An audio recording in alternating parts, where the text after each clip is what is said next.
स्वागत है आप सब लोगों का मेरे YouTube चैनल प्रोफेसर की क्लास पे।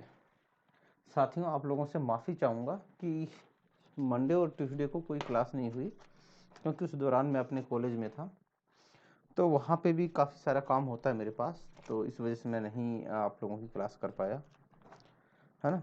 और वहाँ पे स्टूडियो का भी मेरे पास स्टूडियो दिल्ली में है, तो यहाँ से अच्छे से मैं क्लास कर पाता हूँ, वहाँ पे इतना बढ़िया नहीं कर पाता हूँ। तो दोस्तों, हमने ब्रेटन वुड्स किया था, ठीक है ना। एक बार हम देख लेते हैं हमारे पास क्या क्या है करने को, क्योंकि अब जो है वो थोड़ा सा आप लोगों को थोड़ा सा बोरिंग करेगा। सब्जेक्ट ही ऐसा है ये। अब जो विषय आएंगे तो जिसमें हमारे पास है उत्तर दक्षिण संवाद है। क्या है? एक तो उत्तर दक्षिण संवाद है, नीचे लिखा भी है उत्तर दक्षिण। ओहो, क्यों नहीं चल रहा सही है।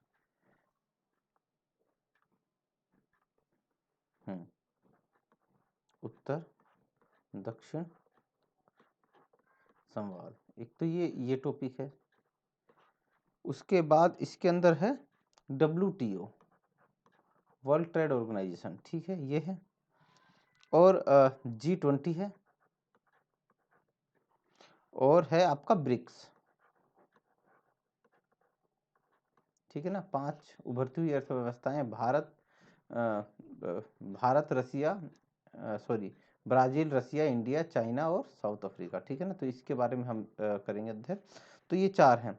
तो इसके अंदर मैं कोशिश करूंगा उत्तर दक्षिण संवाद जब आपको समझाऊंगा तो ये G20 और ये सब, ये सारे के सारे एक में ही आ जाएं, ठीक है ना। और इसके अलावा भी छोटे मोटे टॉपिक्स हैं, वो वहाँ से भी कई बार क्वेश्चन पूछ सकते हैं, तो वो करेंगे। फिर उसके बाद सिर्फ रह जाएगा समसामयिक चुनौतियां, ठीक है ना। क्या? सम चुनौतियां, जिसमें क्या है, एक तो आतंकवाद है, तो उसकी एक अलग से सेपरेट लेक्चर मैं आपको तैयार करूंगा। जलवायु परिवर्तन, ये थोड़ा सा व्यापक है, जलवायु परिवर्तन, ठीक है ना। तो इसके अंदर कई सारे सम्मेलन होंगे, उसके लिए भी एक लेक्चर के अंदर मैं ये खत्म करूंगा। एक से सवा घंटे का लेक्चर हो सकता है ये, ठीक है। फिर उसके बाद मानवाधिकार, ये इंपॉर्टेंट है, मानवाधिकार, ये भी 1 घंटे का लेक्चर होगा लगभग। और इसी के अंदर जो होगा हमारा एक पहचान की राजनीति, पहचान पहचान की राजनीति, ठीक है। यहाँ ये इंपॉर्टेंट है, ठीक है ना। और ये जो धर्म गरीबी वगैरह है सब इसी में ले लेंगे हम, ठीक है ना। गरीबी इस तरह से करेंगे कि गरीबी और धर्म का मुद्दा हो गया, जो संस्कृति वगैरह, ठीक है ना, सब इसी में ही आ जाएगा, मानवाधिकार में आ जाएगा, ठीक है। तो इस तरह से करेंगे। तो टोटल अब अगर देखें तो यहाँ पे 4 ये रह गए, और 2 लेक्चर इसके बनेंगे, 2 लेक्चर इसके बनेंगे। तो 6 लेक्चर के अंदर में हम ये यूनिट को ख़त्म कर देंगे। और फिर हम MCQ और PYQ करेंगे, ठीक है ना, ताकि किस तरह से क्वेश्चन आते हैं इसके ऊपर हम एक बार उस पर नज़र मार सके। तो लगभग ये हमारा बिल्कुल ख़त्म होने की कगार पे पहुंच चुका है, ठीक है ना। तो अगले इस महीने के अंदर अंदर हम MCQ PYQ वगैरह कोशिश करेंगे कि उसको ख़त्म कर लें, ठीक है ना। और सोमवार मंडे ट्यूसडे को मैं नहीं ले पाया लेक्चर, तो एक संडे को शेड्यूल कर दूंगा मैं आपको, ठीक है ना। तो ऐसी कोई वो नहीं है, आपका एक आधा दिन आगे पीछे हो जाता है। तो दोस्तों, इसके अलावा दोस्तों, मेरी आप सब लोगों से गुजारिश है कि आप क्या करो ना, आप ज़्यादा से ज़्यादा लाइक शेयर करो यार। शायद लाइक शेयर में मुझे मज़ा नहीं आ रहा है, ठीक है ना। लाइक शेयर में और सब्सक्राइब, है ना, ये करो। है, मुझे एक्चुअली ऐसा नहीं है कि सब्सक्राइब करने से मुझे मनी मिलने लग जाएगा, पैसा आने लग जाएगा, ऐसा कुछ नहीं है। लेकिन जब 1000 कर दोगे ना, तो क्या होगा कि लाइव ऑप्शन चालू हो जाएगा, लाइव, ठीक है ना, लाइव ऑप्शन चालू हो जाएगा। तो लाइव ऑप्शन की बात ही कुछ और होती है, ठीक है ना। बिल्कुल आमने सामने आप कमेंट्स के जरिए मुझसे बातें कर सकते हो, संवाद कर सकते हो, कुछ कुछ भी पूछ सकते हो। एक तो ये चीज़ हो जाएगी। दूसरा, जैसे 1000 सब्सक्राइबर हो जाता है तो थोड़ा सा ऑटो मोड पे हो जाता है, ठीक है ना, ऑटो मोड पे हो जाता है। लाइक शेयर ये सारी चीज़ें थोड़ा सा बढ़ जाती हैं, अपने आप ही ऑटोमेटिक मोड पे चली जाती हैं, फिर इतना ज़्यादा मतलब वो करने की ज़रूरत नहीं होती है। तो इस चीज़ का थोड़ा सा ध्यान रखिए। उसके अलावा भी जो भी students net, set, JRF, PGT, MA, BA, ठीक है ना, ये पोल साइंस से, और जो भी कंपटीशन एग्ज़ाम की दे रहे हैं, कंपटीशन एग्ज़ाम का क्या दे रहे हैं, एग्ज़ाम दे रहे हैं, ठीक है ना, उनके लिए ये बहुत इंपॉर्टेंट है, ठीक है ना, उनके लिए बहुत इंपॉर्टेंट वीडियो है, तो वो रहे, अदरवाइज जो इससे संबंधित ना हो एग्जिट हो जाए, टाइम बेकार होगा उनका। शुरू करते हैं आज का लेक्चर। आज तो आ रही है ना सबको, आपको आवाज़ कैसे, आप पता नहीं चलेगा ना, यही तो दिक्कत है ना। लाइव होता है तो आप मुझे बता दोगे सर आवाज़ नहीं आ रही है, सर पिक्चर नहीं आ रहा है, स्लाइड नहीं चल रही है, ठीक है ना, तो ये दिक्कत रहती है। कई बार ऐसा होता है मैं पूरा वीडियो 1 घंटे का रिकॉर्ड कर लेता हूँ और पता चलता है कि स्लाइड ही नहीं चली, स्लाइड वहीं पर फ्रीज हो गई, ठीक है ना, या मेरा साउंड क्लियर नहीं आ रहा है या आ ही नहीं रहा है ना, तो वहाँ पे मेहनत बेकार जाती है। लेकिन लाइव के अंदर आप मुझे तुरंत बता दोगे मैसेज करके कि सर ये क्लियर नहीं आ रहा है, ठीक है ना, इस वजह से बहुत ज़रूरी है लाइव, टाइम की बचत होता है। चलिए दोस्तों, पहले उत्तर दक्षिण समझ लेते हैं क्या होता है, ठीक है ना, उत्तर दक्षिण समझ लेते हैं क्या होता है, क्योंकि जब तक ये समझेंगे नहीं तब तक आप हमें आगे का समझ में नहीं आएगा। उत्तर से जो अभिप्राय लिया गया है ना, ठीक है ना, उत्तर से जो अभिप्राय लिया गया है वो लिया गया है विकसित देशों से, विकसित देशों से, और दक्षिण से जो लिया गया है ना अभिप्राय, वो लिया गया है किससे, विकासशील देशों से, विकासशील देशों से, ठीक है ना, जो अभी विकासशील है, ठीक है ना, विकसित नहीं है। अब जैसे हम अगर इंडिया का अपन लोग पूरे वर्ल्ड का नक्शा देखते हैं ना, ग्लोब, ये पूरा ग्लोब है ना, सपोज करो ये ग्लोब है, तो इसमें एक ये बीच वाली रेखा है ना, तो इधर क्या हो जाता है, उत्तर हो जाता है, इधर हो जाता है दक्षिण। मुझे एक्चुअली इसमें नक्शा मैप लगाना चाहिए था, मैप लगाना भूल गया मैं। तो ये जो दक्षिण वाला सिरा होता है ना, इसके अंदर तो अफ्रीकी महाद्वीप आ जाते हैं, लैटिन अमेरिकी देश आ जाते हैं, एशिया के देश आ जाते हैं, ठीक है ना, और आपका पूर्वी एशिया के देश आ जाते हैं। तो ज़्यादातर जो विकासशील देश है ना वो दक्षिणी गोलार्ध में है। कहाँ पे, वो दक्षिणी गोलार्ध में है, ठीक है ना, एक दो आगे पीछे हो सकता है, ठीक है ना, सिंगापुर वगैरह इस तरह के कुछ उदाहरण हैं जो दक्षिण में हैं, है ना, और उत्तर में भी इस तरह के देश हैं जो विकासशील हैं, लेकिन वो क्या है, उसको एक प्रकार से मतलब वो बहुत संख्या में बहुत कम है, ठीक है ना, तो अपवाद मान लो उनको, अपवाद स्वरूप मान लो, ठीक है, एक आधा आगे पीछे हो गया। लेकिन जब हम पूरे एक बड़े परिप्रेक्ष्य में देखते हैं तो ज्यादातर विकसित देश जो है ना वो कहाँ है, वो उत्तर में है। वो कहाँ है, उत्तर में, उत्तरी गोलार्ध में। और जो विकासशील देश हैं, है ना, वो कहाँ है, वो दक्षिणी गोलार्ध के अंदर आ जाते हैं, ठीक है ना। तो इसीलिए इस विभाजन को उत्तर दक्षिण विभाजन कहा गया कि विकसित देशों के लिए उत्तर शब्द यूज कर दिया गया और दक्षिण कर दिया गया विकासशील देशों के लिए, ठीक है ना। तो आप ये याद रखना कि जब भी आपको कोई कहे कि उत्तर उत्तर और दक्षिण का की बात करें तो आप समझ जाना कि उत्तर का मतलब विकसित देश है, ठीक है ना, जैसे यूरोप आ जाता है, उसके अंदर उत्तरी अमेरिका, आपका अमेरिका आ जाता है, कनाडा आ जाता है, ठीक है ना, रूस आ जाता है। और अगर दक्षिण की बात करें तो ये विकासशील देश, ठीक है ना, विकासशील देश। तो ये आप हमेशा ध्यान रखना, विकसित और विकासशील की जब भी बात हो तो इसमें उत्तर का मतलब विकास विकसित से होगा, दक्षिण का मतलब विकासशील से होगा। एक दो देश ऊपर नीचे हो सकते हैं, उसमें कोई फर्क नहीं पड़ता, उससे कोई फर्क नहीं पड़ता है। लेकिन अब जब आप मोटे तौर पे देखेंगे, है ना, अब आपने 1 किलो दाल ली, उसके अंदर एक दाना काला निकल गया, तो इसका मतलब ये नहीं कि वो दाल बेकार है या वो दाल काली है, नहीं होता ऐसा, ठीक है ना। तो अगर एक दो देश ऊपर नीचे होते हैं, विकसित विकासशील वाले उत्तर में चले जाते हैं और विकसित वाले विकासशील में आ जाते हैं, तो उसको नहीं माना जाएगा, ठीक है ना। ये विभाजन इसी तरह का है, क्योंकि ज्यादातर देश इसी तरह से लगे हुए हैं नक्शे पे, ठीक है। चलो दोस्तों आगे बढ़ते हैं। अब ये कुछ फैक्ट्स हैं, इनको देखेंगे तो हमें समझ में आएगा कि भाई माजरा है क्या, क्या है, क्या माजरा क्या है। दक्षिण के विकासशील राष्ट्रों की जनसंख्या विश्व की जनसंख्या का इतना प्रतिशत है लगभग, ठीक है ना, हो सकता है थोड़ा ऊपर नीचे हो, क्योंकि जब किताब बनी थी तो उस समय हो सकता है जनसंख्या कुछ रही हो, आज कुछ और रही हो, ठीक है ना। लेकिन आप ये लिख दोगे तब भी एग्जामिनर बड़े अच्छे से समझ जाएगा, ठीक है ना, और ये इतना नहीं पूछता है कोई भी। जबकि विश्व के कुल उत्पादन में उनका हिस्सा कितना है, इतना है, ठीक है ना, मतलब जनसंख्या तो इतनी है, लगभग 74% जनसंख्या है।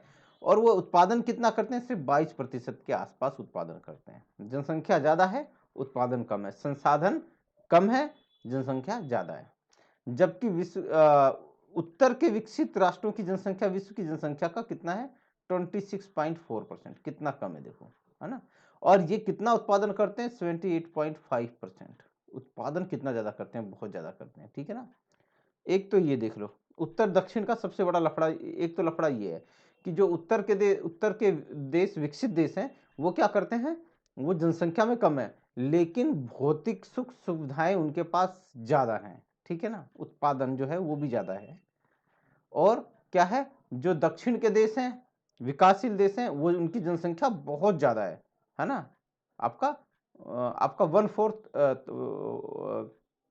3/4 जो जनसंख्या उनके पास है, 3/4 से भी 3/4 जनसंख्या लगभग उनके पास है।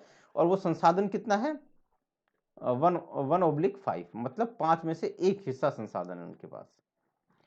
विकासशील राष्ट्रों पे प्रति व्यक्ति आय कितने हैं, ये है $730 है। देखो अब ये डॉलर, विकासशील देशों की आय कितनी है, $730 है, कितनी कम है। और विकसित राष्ट्रों की कितनी है, देख लो रे भैया, हमसे $10,000 ज्यादा है, हमसे $10,000 ज्यादा है। कितना फर्क है यहाँ पे, $10,720 और $730, कितना फर्क है। उत्तर और दक्षिण में कितना फर्क है। दक्षिण के विकासशील देश यह भी महसूस करने लगे कि आर्थिक सहायता के नाम पे उत्तर के समृद्ध देश उनकी सहायता नहीं करते, अपितु ऐसा व्यू तैयार कर देते हैं जिसमें उत्तरोत्तर विकासशील देशों पर ऋण बढ़ता जा रहा है। अब इन्होंने ऐसी ऐसी संस्थाएं बना दी हैं, गेट बना दिया है, WTO बना दिया है, IMF बना दिया है, ये बना दिया है, वो बना दिया है। लेकिन भैया अगर आप देखते हो तो वो सारी संस्थाएं भी क्या करती हैं, वो भी ऋण देने के, वो भी सहायता के नाम पे क्या करती हैं, विकसित देशों की मदद करती हैं, विकासशील देशों पे इस वजह से ऋण बढ़ता जा रहा है, ठीक है ना। सबसे बड़ी चीज है भैया, इधर तक विकसित है, विकसित, इधर क्या है, विकासशील, ठीक है। कच्चा माल इसने लिया इससे, कच्चा माल कितने का लिया, 10 रुपए का लिया, और तैयार माल 100 रुपए का बेच दिया। माल कितने का लिया, 10 रुपए का, और तैयार माल बेचा कितने का, 100 रुपए का। अब भैया इस देश को चाहे तुम कर्जा दे दो, चाहे जितना मर्जी पैसा दे दो, चाहे जितनी मर्जी दिलासा दे दो, जो मर्जी कर लो, ये मरेगा ही मरेगा, ये मरेगा ही मरेगा, ठीक है ना। ये हरदम कर्जे में ही रहेगा। क्यों, ये 90 रुपए का जो फर्क है ना, ये 90 रुपए का, ये इसको मारता रहेगा, ठीक है ना। आज कर्जा दे दोगे, दो साल बाद फिर वही स्थिति होगी, फिर कर्जा दे दोगे, फिर वही स्थिति होगी, ठीक है ना। तो ये इसके संग लगा रहेगा, ठीक है, ये इसके संग नहीं सुधर सकता।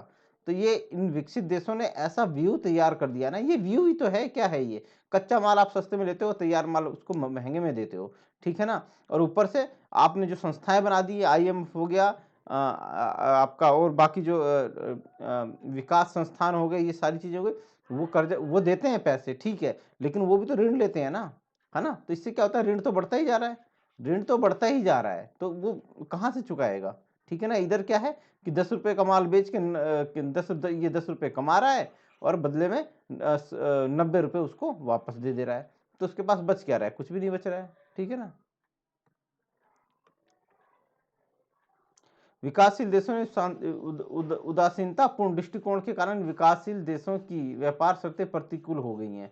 मतलब ये विकसित देश उदासीन हो गए हैं कि ठीक है यार, होगा होगा, मरेंगे मरेंगे, जिएंगे जिएंगे, हमें क्या लेना देना, ठीक है ना। तो उदासीनता के कारण का जो दृष्टिकोण उन्होंने अपनाया है, उसके कारण क्या हो गया, शर्तें प्रतिकूल है, ठीक है ना। शर्तें क्या है, प्रतिकूल है, अनुकूल नहीं है।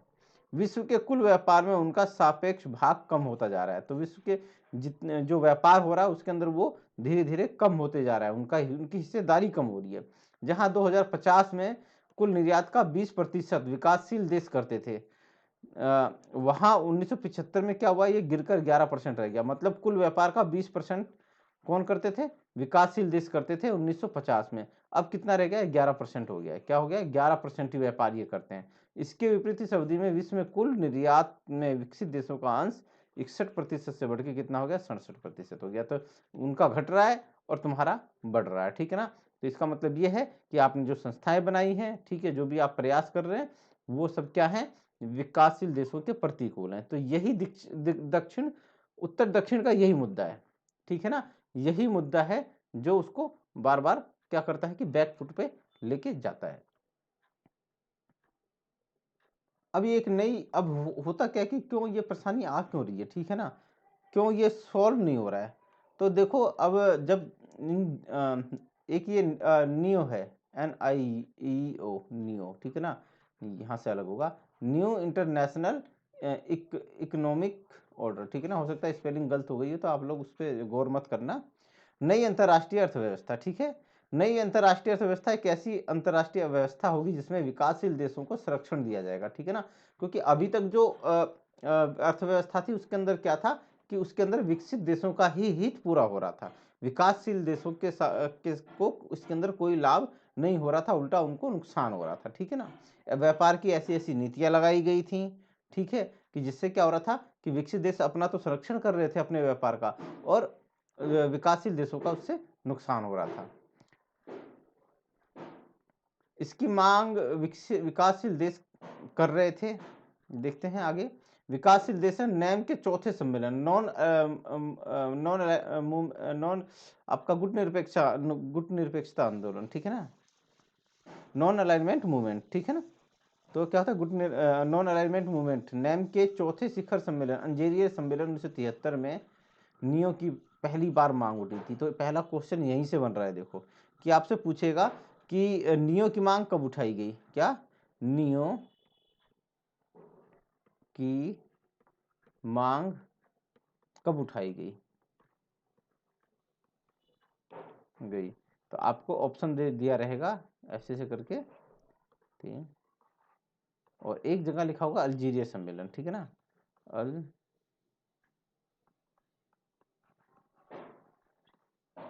सम्मेलन, ठीक है ना। तो इस पे जहां मिले ना इसी पे टिक मार देना, अल्जीरिया सम्मेलन पे, सबसे पहले अल्जीरिया सम्मेलन में ये मांग उठाई गई थी, ठीक है। उसके बाद संयुक्त राष्ट्र संघ की महासभा में भी ये मुद्दा उठा, ठीक है ना, वहां पे भी ये मुद्दा छाया रहा है कि भाई ये जो है इस तरह से दिक्कत आ रही है, तो एक नियो जो नई अंतर्राष्ट्रीय अर्थव्यवस्था है उसको उसका प्रस्ताव उसको स्वीकार किया जाए। क्या था नियो, क्या था, ये सुधार था एक प्रकार का कि भाई सुधार किया जाए, क्योंकि पुरानी जो प्रणाली थी उसके अंदर क्या था कि सारा का सारा बेनिफिट, सारा का सारा लाभ किसको मिल रहा था, आपका विकसित देशों को मिल रहा था।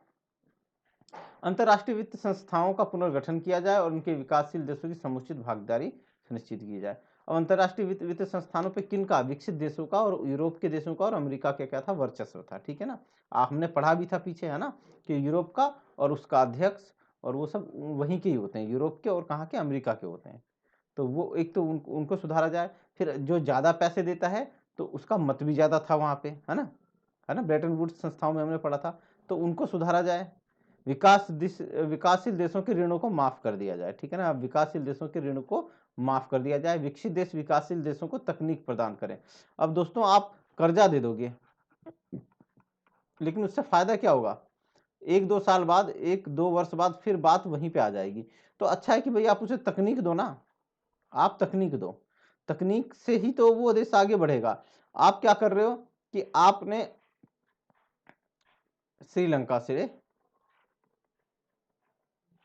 से इंग्लैंड ने, ठीक है ना, ब्रिटेन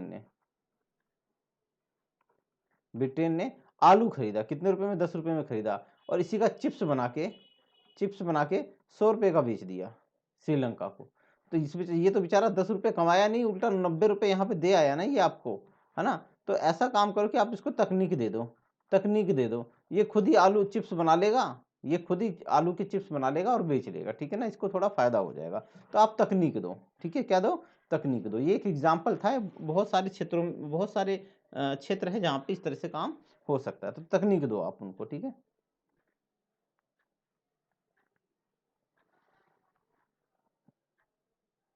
नव उपनिवेशवाद व एमएनसी ने विकासशील देशों को, नव उपनिवेशवाद जो नव उपनिवेशवादी नीति है, अभी आपने अगर मेरा वीडियो देखा होगा ना, से विकासशील देशों को मुक्त किया जाए। अब ये नव उपनिवेशवाद जो है वो और एमएनसी ये क्या कर रहे हैं, कहीं ना कहीं इन्होंने विकासशील देशों को फंदे में फंसा रखा है, ठीक है ना। इसकी वजह से क्या होता है, उस देश की संप्रभुता को भी दिक्कत हो रही है और वो अपने डिसीजंस भी उस हिसाब से नहीं ले पा रहा है, और आर्थिक क्षेत्र में तो उसे बहुत दोहरी मार पड़ रही है, ठीक है ना। अब एमएनसीज क्या है, एमएनसी ऐसे मल्टीनेशनल कंपनीज है जिनके जो अलग अलग देशों में कार्य करते हैं, और ये क्या करते हैं ना, ये उस संबंधित सरकार की बातों को भी नहीं मानते, है ना। या कहने के लिए एक प्रकार से ये ऐसा आवरण बनाए रखते हैं कि सबको लगेगा कि हाँ भाई ये नियम कानून के हिसाब से चल रहे हैं, लेकिन ये नहीं चलते हैं, ये नहीं चलते हैं। ये मेरा तो खुद का एमएनसीज का पर्सनल वो है, एक्सपीरियंस है। ये कोविड के टाइम में एमएनसी कंपनी ने बहुत सारे एम्प्लॉय को बिना नोटिस के निकाल दिया था। तो क्या कर पाए, क्या कुछ उन एमएनसी कंपनी का कुछ कर पाए? नहीं कर पाए, ठीक है ना। तो ये चीज है। दूसरा ये जब आपके देश में व्यापार करते हैं, एमएनसीज करते हैं, तो आपके घरेलू व्यापार को नुकसान पहुंचाते हैं, तो उसको खत्म करते हैं, ये खत्म करते हैं। और एक बार आपका घरेलू व्यापार खत्म हो गया तो फिर ये अपने मनमाने तरीके से कार्य कर सकते हैं, ठीक है ना। फिर तो कोई होगा ही नहीं इनको चैलेंज करने वाला। तो ये क्या है कि नव उपनिवेशवाद और एमएनसी से विकासशील देशों को मुक्त किया जाए, ठीक है। कच्चे माल व निर्मित माल की कीमत में अंतर किया जाए। अब मैंने आपसे कहा था ना कि आलू तो ले गए 10 रुपए में और चिप्स बना के दे दिया 100 रुपए में, तो क्या है, कच्चा माल और निर्मित माल के कीमत में अंतर में कम कर दिया जाए। अरे ठीक है भैया, तुम 10 रुपए का लेके गए, आलू लेके गए, 15 में बेच दो, 20 में बेच दो, समझ में आता है। लेकिन वही चीज अगर तुम जब 50 रुपए, 60 रुपए, 100 रुपए में बेचते हो, आलू आलू आलू आपने देखा है, आलू आप 10 रुपए में लेने जाएंगे तो आपको इतना सारा आलू मिल जाएगा हिंदुस्तान में। और अगर आप क्या बोलते हैं, चिप्स लेने जाएंगे 10 रुपए का, तो उसमें पतली पतली 10, 12, 15, 20 स्लाइस से ज्यादा नहीं मिलेगी, और इतनी पतली पतली स्लाइस होती है, हमें तो समझ में नहीं आता, जैसा लगता है जैसे क्या बोलते हैं, पेपर छीलने, जैसे पेपर बनाते हैं ना, उस तरह से बना देते हैं, इतना पतला पतला बना देते हैं। तो ये क्या है कि कच्चे माल और निर्मित माल की में क्या होता है, अंतर जो है ना वो कम कर दिया जाए। विकसित देश, विकासशील देशों में आधुनिक प्रशिक्षण कार्यक्रम चलाएं। अब भाई आप विकसित हो, आपके पास तकनीक है, आपके पास प्रशिक्षण देने का वो है, क्षमता है, तो आप क्या करो, विकासशील देशों में प्रशिक्षण कार्यक्रम चलाओ, वहां के लोगों को शिक्षित करो, वहां पे कुछ इस तरह का करो ताकि उनकी भी अपनी क्षमताएं विकसित हो सके, ठीक है। तो ये एक नई अंतरराष्ट्रीय अर्थव्यवस्था थी। तो इनमें से पूछ लेगा निम्नलिखित, एक तो क्वेश्चन ये बनता है कि नियो की मांग सर्वप्रथम कब उठाई गई थी, एक तो ये था, और दूसरा बनेगा इनमें से ये 6 के 6 वर्ड्स होंगे और पूछेगा निम्नलिखित में कौन सी नियो की मांग नहीं है, ठीक है ना। तो ये याद रखना कौन सी नहीं है, ये 6 याद रहेंगी, तो जो नहीं होगी वो आप वैसे ही टिक मार्क लगा दोगे, ठीक है ना। तो ये चीज आप याद रखना, ठीक है। चलिए दोस्तों आगे बढ़ते हैं। अब उत्तर दक्षिण संवाद है, इसका भी थोड़ा सा एक बार हम पढ़ लेते हैं। इसका तात्पर्य विकसित और विकासशील देशों के, है ना। अभी हमने उत्तर दक्षिण समझा, हमने उत्तर दक्षिण संवाद नहीं समझा था, ठीक है ना। हमने क्या समझा था, उत्तर और दक्षिण समझा था, ठीक है। अब हम क्या समझेंगे, उत्तर दक्षिण संवाद क्या है। तो ठीक है, उत्तर के देश और दक्षिण के देश, उत्तर के कौन, विकसित देश, और दक्षिण के विकासशील देश, इनके बीच में के मध्य जो वार्तालाप और सहयोग है ना, उसी को ही उत्तर दक्षिण संवाद कहते हैं। क्या कहते हैं, उसी को ही आपका उत्तर दक्षिण संवाद कहते हैं। उसके मध्य क्या होगी, वार्तालाप, ठीक है, सम्मेलन हो सकता है, वो क्या हो सकता है, सहयोग, इस तरह की चीज हो सकती है। अब इसके कुछ उदाहरण है, ठीक है ना। अब ये कई सारे उदाहरण है, ये थोड़ा सा लंबा चलेगा, अलग अलग सम्मेलन भी आए हैं, ठीक है, तो उसको हम करेंगे। पेरिस वार्ता 1974-75, इसमें विकसित व विकासशील दोनों देशों ने भाग लिया था, परंतु विकसित देशों ने नियो की स्थापना के लिए मना कर दिया था। इस कारण यह वार्ता सफल रही, ठीक है ना। अब भाई दक्षिण के देश क्या चाहते थे, दक्षिण के देश चाहते थे कि नियो को लागू कर दिया जाए, ठीक है ना, नियो को, नई अंतरराष्ट्रीय अर्थव्यवस्था को लागू कर दिया जाए। लेकिन अगर ये लागू कर देते तो विकसित देशों को क्या होता, नुकसान होता, इसलिए इन्होंने मना कर दिया, नहीं इस पे हम काम नहीं करेंगे, जाओ। इन्होंने छोटी मोटी उस समय रियायत दे दी थी पेरिस वार्ता के अंदर में, ना के बराबर में। वो भी कई सारे देशों ने मना कर दिया कि भैया ये भी तुम रखो, हमें नहीं चाहिए, हमें क्या चाहिए, हमें नियो चाहिए, नियो, ठीक है ना। लंबे टाइम तक मांग उठाते रहे। फिर उसके बाद ब्रांट आयोग का गठन किया गया। ब्रांट कमीशन जनवरी के पूर्व चांसलर विली ब्रांट के निर्देशन में बनाया गया था। इस कमीशन ने 1977 में अपनी रिपोर्ट दी। तो ये ब्रांट आयोग और इसकी डेट याद रखना, ठीक है ना, मिलान करने में आ जाएगा, अलग अलग आयोग होंगे और डेट होगी। एक तो हिंदुस्तान का पूछता है, एक इंटरनेशनल से उठा के पूछ लेता है, और एक वहां से पूछ लेता है, क्या बोलते हैं, नहीं वहां से पब्लिक एडमिनिस्ट्रेशन से, ठीक है ना। ये 3 जगह है, यहीं पे इस तरह के आयोग घूमते फिरते आपको मिलेंगे, ठीक है ना। तो ये डेट याद रखना, ब्रांट आयोग 1977, ठीक है। इस कमीशन में कहा गया कि नियों की मांगों को स्वीकार किया जाए। अब भाई इसने जब इस जो ब्रांट आयोग है, इसने अपना जांच पड़ताल की, तो इसने पाया कि ठीक है भैया, ये नियों की मांगे हैं, ये जरूरी हैं, परंतु विकसित देशों ने फिर भी मना कर दिया कि भैया हम नहीं मान रहे, हम नहीं कर रहे। फिर इसी वजह से ये जो प्रयास था ये भी असफल रहा। अब भारतीय अर्थशास्त्री एल के झा जो थे ना, वो ब्रांट कमीशन के सदस्य थे, बहुत ये अर्थशास्त्री हैं भारत के, एल के झा, ये नाम याद रखना। आपसे पूछ लेगा कि निम्नलिखित में से कौन ब्रांट आयोग का कमीशन का सदस्य था, ठीक है ना। आपसे पूछेगा निम्नलिखित में से कौन आपका ब्रांट आयोग कमीशन का सदस्य था, तो वो एल के झा थे, ठीक है ना, एल के झा। और डेट क्या है, 1977। तो ये चीजें याद रखना। इन्होंने वैट की अवधारणा प्रस्तुत की थी, ठीक है ना, वैट की, ठीक है ना। पहले टैक्स आता था, फिर वैट आया, और फिर उसके बाद क्या आया, जीएसटी। एल के झा ऐसे अर्थशास्त्री थे जिन्होंने वैट प्रणाली, भारत में वैट प्रणाली अपनाने के लिए इन्होंने जोर दिया था। इनकी सिफारिश पर देसाई सरकार ने 1978 में मैन वैट उत्पादन शुल्क के स्थान पर लागू किया था। याद कर लेना, वैसे इस तरह का कोई क्वेश्चन आया नहीं है, लेकिन आप पता होना चाहिए। भारत में पहला राज्य कौन था, वो हरियाणा था, जिसने वैट अपनाया था।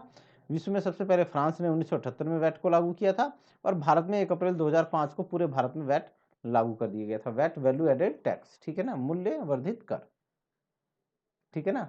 इसके अंदर कई सारे अप्रत्यक्ष कर भी होते हैं, ठीक है ना। बाद में क्या होता है, जीएसटी लेके मोदी गवर्नमेंट जीएसटी लेके आई, है ना, गुड्स एंड सर्विस टैक्सेस, है ना। तो ये लेके आई, कई सारे अप्रत्यक्ष कर हुआ करते थे, वो हमें पता नहीं होता था, यहाँ पे सारे एक साथ ही लगा दिए गए जीएसटी के अंदर। अब आया कानकून सम्मेलन 1982, वो कितना था, 1977, 1982, ठीक है ना, ये याद रखना। मेक्सिको शहर के कानकून में ये सम्मेलन हुआ, परंतु ये भी असफल रहा। क्यों, वही भैया, नियो को लेके असहमति बनी रही, तो इस वजह से ये भी क्या हुआ, फेल हो गया, ये फेल हो गया, है ना। यूएनसीसीसी, अब एक चीज और डिस्कस कर लेते हैं थोड़ा सा, ठीक है ना, एक चीज और हम डिस्कस कर लेते हैं, पीछे चल के यहाँ पे डिस्कस कर लेते हैं। ये तो जो था, ये तो आर्थिक क्षेत्र में जो शोषण हो रहा था वो था, ठीक है ना, वो आधार मैंने बताया। एक और समस्या चल रही थी, वो थी पर्यावरण। पर्यावरण, धीरे धीरे ये बात उजागर हो गई कि भाई हमारा जो पर्यावरण है, हमारा वर्ल्ड, ठीक है ना, पूरा का पूरा वर्ल्ड, वर्ल्ड क्या हो रहा है, ये प्रदूषण की चपेट में आ गया है, प्रदूषण की चपेट में आ गया है, चाहे वो फिर क्या बोलते हैं, और इससे क्या ग्लोबल वार्मिंग वगैरह की समस्याएं बढ़ रही हैं, ठीक है ना। क्या है, ग्लोबल वार्मिंग, ठीक है ना। ओजोन की समस्या आ रही थी,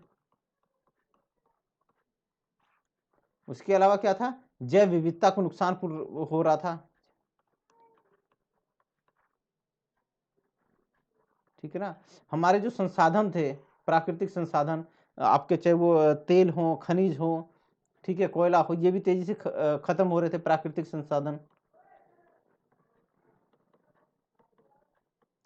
तो ये बात उठी कि भाई अब इन समस्याओं को कैसे सोल्व किया जाए, है ना, कैसे सोल्व किया जाए। तो सब लोगों ने कहा कि भाई ग्लोबल वार्मिंग कम करनी है, प्रदूषण कम करो, ओजोन कम करना है, प्रदूषण कम करो, जैव विविधता करना है तो वनों की कटाई वगैरह कम करो और जैव विविधता को बढ़ावा दो। प्राकृतिक संसाधन अगर आपको क्या बोलते बचाने हैं, आने वाली पीढ़ियों के लिए भी होना चाहिए, तो हमें आपके ऊर्जा के और गैर परंपरागत स्रोत ढूंढने पड़ेंगे, है ना। तो ये चीजें थी। लेकिन दोस्तों, अभी हमने जो देखा कि 10,700 कितना, 727 ऐसी कुछ था ना, इतने डॉलर कितना था, विकसित देशों की आय है, विकसित देशों की आय है। और विकासशील कितना है, 700 कुछ है, 770 या 727 जो भी है, इतनी इतनी होगी, ठीक है ना। तो ये है। तो अब बताओ, अगर ये वाला बंदा अपने प्राकृतिक संसाधनों का दोहन नहीं करेगा, तो ये तो पहले ही गरीब है, और मारा जाएगा, मारा जाएगा नहीं मारा जाएगा, और मारा जाएगा, ठीक है। और ये जो कह रहे हैं ये लोग, ये लोग क्या कह रहे हैं, ये तो पहले ही इतना मोटा भौतिक सुख संपदा है ना, सुख संपदा एकत्रित किए हुए हैं ये। और इतना भौतिक संपदा कैसे इकट्ठा किया होगा? इन्होंने भी तो कोयला जलाया ही होगा, इन्होंने भी तो डीजल पेट्रोल फूका ही होगा, इन्होंने भी तो लकड़ी काटी होगी, इन्होंने भी तो कच्चा माल कहीं से लिया होगा, इनके घर में थोड़ी ना ऊपर वाला दे के गया होगा। तो इन्होंने अपने हिस्से का तो सारा का सारा यूज कर लिया है, ठीक है ना, अपने हिस्से का, हमारे हिस्से का भी यूज कर लिया, विकासशील देशों के हिस्से का भी यूज कर लिया इन्होंने, सारा का सारा यूज कर लिया। और अब ये विकसित देश, ठीक है ना, ये सॉरी विकासशील लिख दिया, विकसित देश क्या कह रहे हैं कि भाई विकासशील देश जो है ना, दक्षिण के देश है ना, विकासशील देश की जनसंख्या किसके लिए जिम्मेदार है? इसके लिए जिम्मेदार है, इसके प्रदूषण के लिए, चाहे वो फिर ग्लोबल वार्मिंग है, चाहे ओजोन का क्षरण है, चाहे जैव विविधता का नुकसान है, चाहे प्राकृतिक संसाधनों का नुकसान है, इसके लिए कौन है? विकासशील देश जिम्मेदार है, ये कहते हैं विकसित देश। और विकासशील देश क्या कहते हैं कि भैया तुमने अपने अपने हिस्से का तो हमारे हिस्से का भी जला दिया। क्या आपने अपने हिस्से का क्या, हमारे भी हिस्से के प्राकृतिक संसाधनों का दोहन कर दिया। आपने क्या बोलते हैं, सारा कोयला पेट्रोल सब कुछ आपने जला मारा। आपकी तनख्वाह इतनी ऊपर है, ठीक है ना, आप हमसे 10 टाइम ज्यादा है, 10 टाइम 15 टाइम 20 टाइम ज्यादा आपकी सैलरी है, आपके पास सारे सुख संसाधन है, आपकी की तो जनसंख्या भी कम है। तो भैया कटौती आप करोगे, क्या करोगे? कटौती आप करोगे, हम नहीं करेंगे, कटौती आप करोगे, हम नहीं करेंगे। और उत्तर वाले देश क्या बोलते हैं? भैया कटौती तुम करोगे, क्योंकि जनसंख्या तुम्हारी ज्यादा है, तुम्हारी वजह से धरती के ऊपर प्रेशर पड़ रहा है, प्रदूषण बढ़ रहा है, ग्लोबल वार्मिंग बढ़ रही है, ओजोन का क्षरण हो रहा है, जैव विविधता को नुकसान हो रहा है। तो यहां भी उत्तर दक्षिण में लड़ाई है पर्यावरण को लेके। आप कोई भी मुद्दा देखोगे, कहीं भी कुछ देखोगे, पर्यावरण का जब भी सम्मेलन होता है तो ये मुद्दा उठता ही उठता है भैया, ठीक है ना। तो ये मैंने आप लोगों को समझाने की कोशिश की थी, कोई बड़ी चीज नहीं, उत्तर दक्षिण आपको कहीं से भी पूछेगा आप बता दोगे ये लेक्चर देखने के बाद। तो ठीक है, आपको समझ में आया पर्यावरण के नाम पे कहां कहां दिक्कत आ रही है।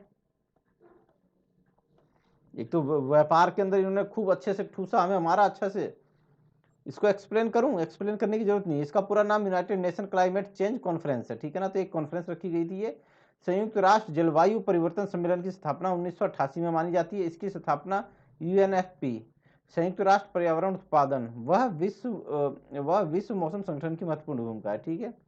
इसका संचालन इंटर गवर्नमेंटल पैनल और क्लाइमेट चेंज करता है। इसमें सम्मेलन में एजेंडा 21, ठीक है ना, तो एजेंडा 21 और रियो संधि पर सरकार द्वारा की गई थी। अब ये मैं बता नहीं पाऊंगा, एजेंडा 21 और सतत विकास और रियो 21, एजेंडा 21 देखना है तो आप मेरे क्या बोलते हैं प्ले लिस्ट में चले जाओ, वहां पे आपको ये, इसके ऊपर मैंने डिटेल से एक लेक्चर बना रखा है, ठीक है ना। पर्यावरण संरक्षण के लिए सामाजिक मानकीय सहभागिता और तकनीकों पर बल देता है, ठीक है ना। तो मैंने आपको बताया कि इनके बीच में क्या विवाद था। ये सब उत्तर वाले देश दक्षिण वालों के ऊपर थोपते हैं और दक्षिण वाले देश उत्तर वालों को थोपते हैं। इसमें ये कुछ समझौते हैं। सामाजिक मानकीय 1976 वनों को सामाजिक प्रयोग में लाने पर बल देता है। मॉन्ट्रियल प्रोटोकॉल 1987 ओजोन परत के संरक्षण पर रोकने पर बल देता है। इसमें विकसित और विकासशील देशों ने भाग लिया था और भारत ने स्वेच्छा से इस संधि का भागीदारी बना था। अब ये जो है ना, ये ओजोन परत के क्षरण का ना, ये टोटल विकसित देशों की देन है। ये विकसित देशों का दिया हुआ इनाम है जो हम विकासशील देश के निवासियों को भोगना पड़ रहा है। क्योटो संधि 1967, इसका संबंध कार्बन उत्सर्जन से है। अब एक ये संस्थाएं, अब ये क्या है ना, ये देखो ये सारा उत्तर दक्षिण सहयोग है, ये सारा इसमें देखो, नई अंतरराष्ट्रीय वार्ता के अंदर भी उत्तर दक्षिण सम्मेलन हुए थे। पेरिस वार्ता के अंदर भी, ब्रांट आयोग के अंदर भी, कानकून सम्मेलन में, यूएनसीसीपी इसके अंदर भी है, एपेक और ये G8+5, ठीक है ना। ये तो ये भी आपका उन्हीं का ही है, विकासशील देशों का, विकसित देशों का संगठन है।